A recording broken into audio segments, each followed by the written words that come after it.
Russia's offensive tonight is growing more indiscriminate and destructive, raining down on Ukrainian towns and cities. This is the aftermath of a missile attack on the police headquarters in Kharkiv, a besieged eastern city about the size of Philadelphia. The city is surrounded. The mayor says there's been massive destruction. The UN says nearly 230 Ukrainian civilians have been killed so far. The number could be much higher. Just outside the capital, Russia attacked a residential neighborhood. Rescuers scrambled to search for survivors. Yesterday, Russia attacked Kiev's television tower. It's right next to the city's historic Babyn Yar Holocaust Memorial.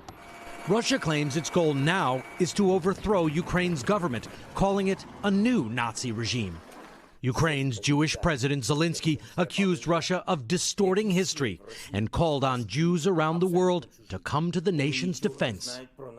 Zelensky tweeting, "What is the point of saying never again if the world stays silent when a bomb drops on the same site of Babyn Yar?"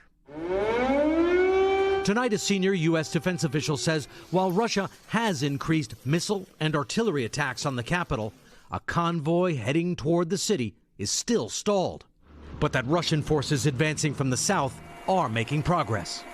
The Kremlin insists tough sanctions imposed by President Biden and the West, isolating its banks and oligarchs, though allowing Russia to keep selling its oil and gas will not deter Russia's so-called special military action. But every day, more brave Ukrainians, many without weapons, are standing up to Russian occupiers. This crowd confronting Russian troops in Berdyansk and south of Kiev, stopping a convoy of Russian vehicles. A Russian soldier showing restraint fires into the air. He seems not to know how to respond. Russian troops were told they'd be greeted as liberators, freeing Ukraine from a hated radical government. But that's not the response they're seeing now.